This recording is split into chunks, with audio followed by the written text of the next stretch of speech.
Hello, ladies and gentlemen. GreatTaz here once again with another replay from the world of tanks.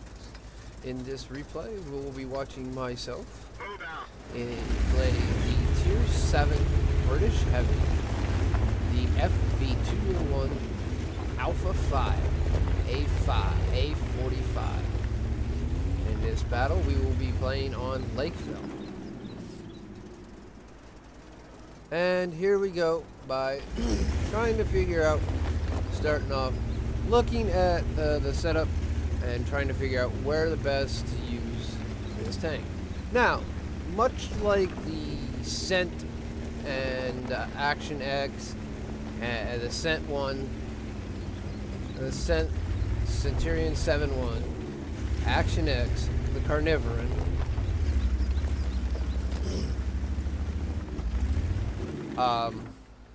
this all has the very similar turret. This has kind of the turret that they all have. It has the they call it the Action X turret.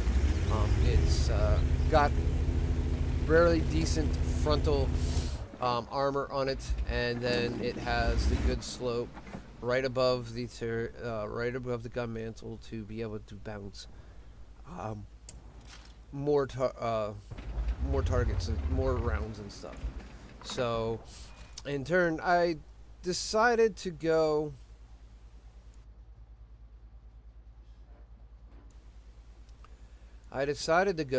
down the valley.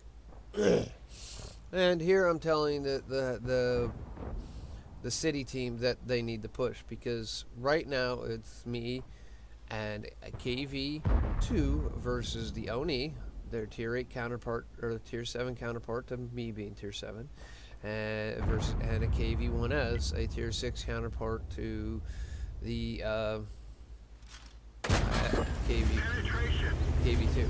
And here we just spotted another KV1S and a medium, their 3001B.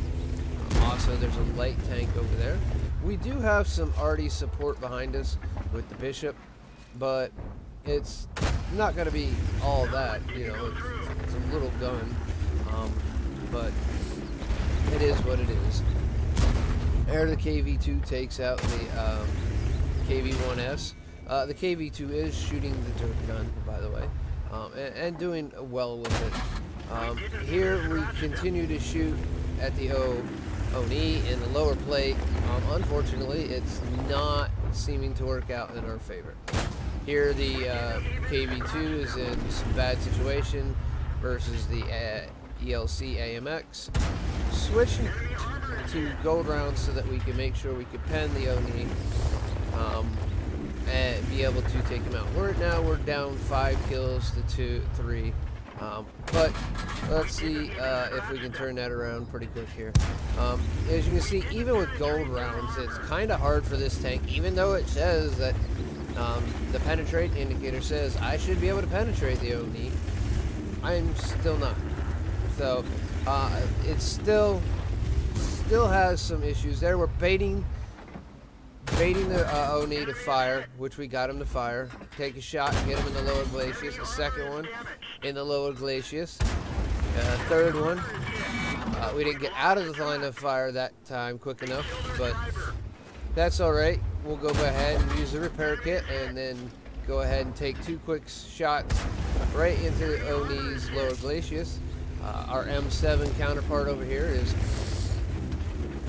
trying to help out a little bit. Take another shot into the Oni, who's not in a really good position to be able to fire at us, and we'll take one more final and take the Oni out. With that, the biggest threat on their team is now dead due to the derp gun and the heavy armor.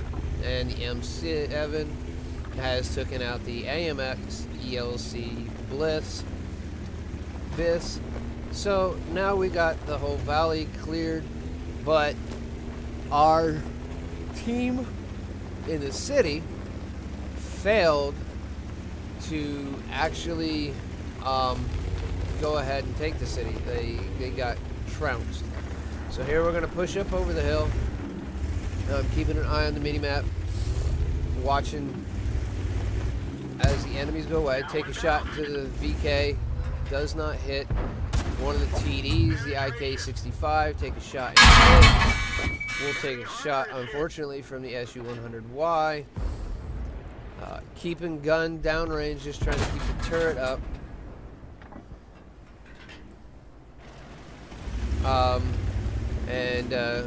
Trying to keep spots and get the kills in before they get kill us. So here we're going to just sit on the ridge for a couple moments. There we go. Something I wanted to see. Unfortunately, bounced off the SU-100Y, which kind of stinks. Not something we want to do. Take another shot and take him out. There we go. That's good. Now, knowing that, you know, their tanks are kind of split up by last known locations, but they have a heavy heading towards the city, and all we got up there, our base, and all we have up there is a Chaffee. Well, there's their T-34-1. It's spotted. The Churchill is also spotted. So I'm turning back around to go to base to help defend it. It is the best option at this point in time. So, of course, that is what I'm going to do. Now, we've lost the Chaffee to the MT-25 in the middle. He really didn't have really good location to go. Here's the Comet is backing up. I'm stopped for a moment to give him a chance to get out of the way. And then I'm going to get over to the edge of this bridge, just like before, and use it for haul down position. There's a Chaffee saying he couldn't hold it by himself, which is fine. We kind of understand that, and it's kind of hard for him actually to hold a whole flank all by himself as a light tank versus 3. But it's no big deal. We came back to help. Here's the MT-25. Looks like he's going to try to get around us. He does get behind us, but he is tracked. Here, I'm just continuing to back into him because he's not going to pen me with every shot, and I am going to pen him with most every shot. So there's the MT-25 down. Now their eyes are completely out. Now we move back over to the edge of the ridge. Still not knowing where their arty is or where it might have moved to. Not too worried about it. The Comet going out and charging. He is faster than we are, so we'll let him go ahead and spot, which probably isn't the smartest move, but the IKV took out the Churchill there from long range. The M4 is going ahead and come make a way down there, and I know the M7 can't take out the M4, especially if it has the dirt. I have faith in the Comet and the IKV to take care of the T-34-1. I'm going to go back and help out with the M4. Because if it has the dirt, at this point, he can even kill me. So, here I'm asking Artie to hit them if he can. Just because one more extra point of damage will satisfy it. But there he peeks up over the ridge, and that's all I needed. And pegged him in the side of the turret and took him out. There, Switzerland has invited me to a platoon along with Distriga. We both have at least 3 kills. Now all we have to do is actually turn around and survive, and it looks like it's going to happen that way due to the M7 just now killing the Arty. And as you can see there, did actually hold the valley again over while being outnumbered. Basically, we had 4 tanks over here to their, what do we say?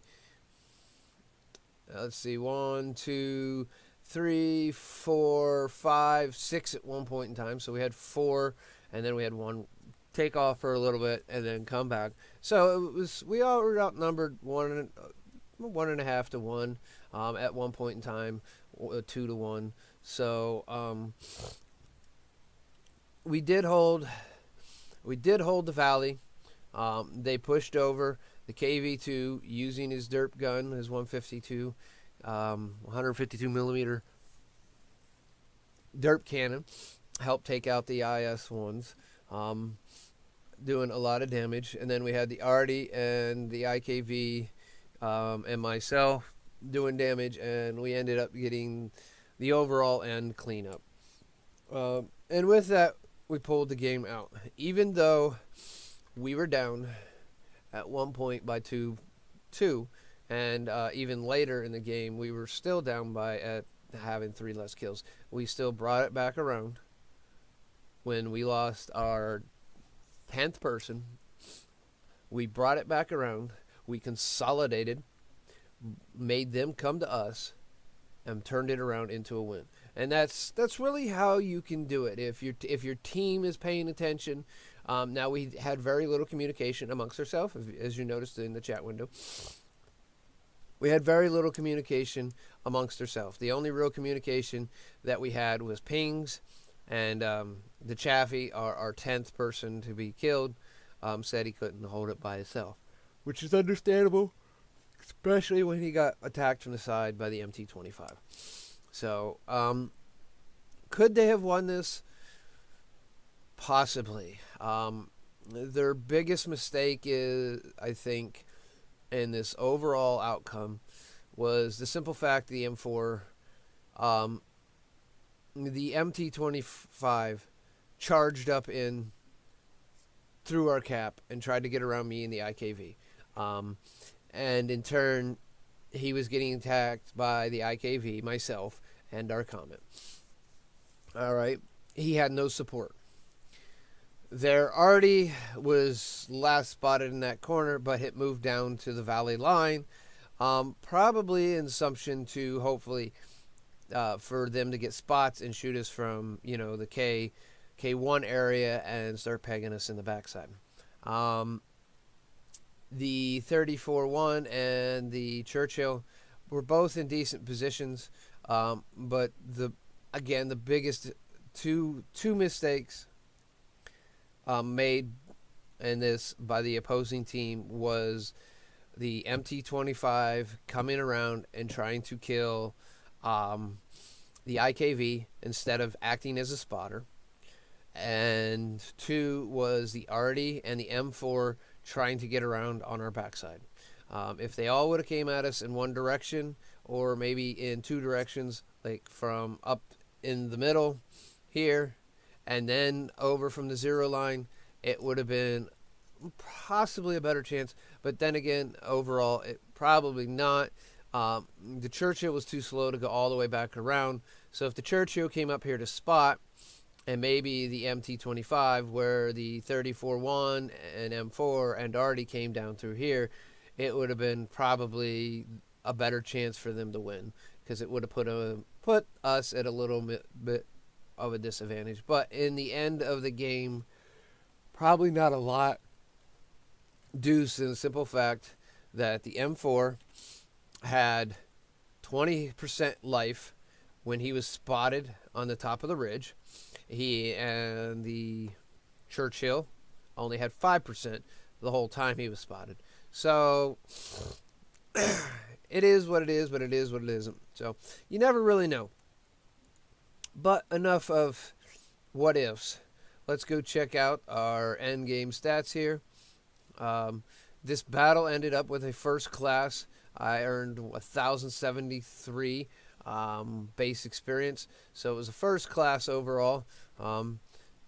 Ace badge is probably, if I'd have to guess, 11 to 1,200. I earned Brothers in Arms, as you notice at the end of the battle. One of the allies that had 3 kills invited me and the other guy who had already had 3 kills. And by doing this, it actually gives you, it's kind of a cheat way to help get more bonds. If you got 3 kills and someone else on the team has 3 kills and are both alive towards the end of the game, go ahead and invite them. You get a bond for this. So it makes it to the simple fact that, hey, I got a chance to get a bond. High Caliber also got me bonds. That does not show up on Watt replays, unfortunately, at this point in time. Maybe some point in time they will update their system and the replays will update and it'll show that stuff. But for now, it does not. As you can see, I had the most damage. Of course, I had High Caliber, but my 2 in-game platoon mates had over 2,000 damage. Their top guy had 1,600, and it was the T150. He was in the city. And then it was the SU-100Y, which was shooting the city, and then came over to the valley and shot a couple shots over there. So, on to our detail report. I shot 27 shots, 25 of those hit. That is a very good hit ratio. Now, of course, the FV201 does have one of the British pom-pom guns. I call them the pop guns. It doesn't have a lot of pen. So I didn't pen a lot of my shots. So that is primarily the issue. You see the 2,173 damage I did. I received 7 hits, 4 which penetrated, 3 which did not. They deflected with armor, and I blocked 655 damage with armor. I had 894 damage in assistance, and I damaged 7, killing 3 of those 7. And my credits earned 67,500. I was not running any buffs or reserves, so that was basically it. Now, for some reason, Wargaming reset my stinking FV201 to gold. I had it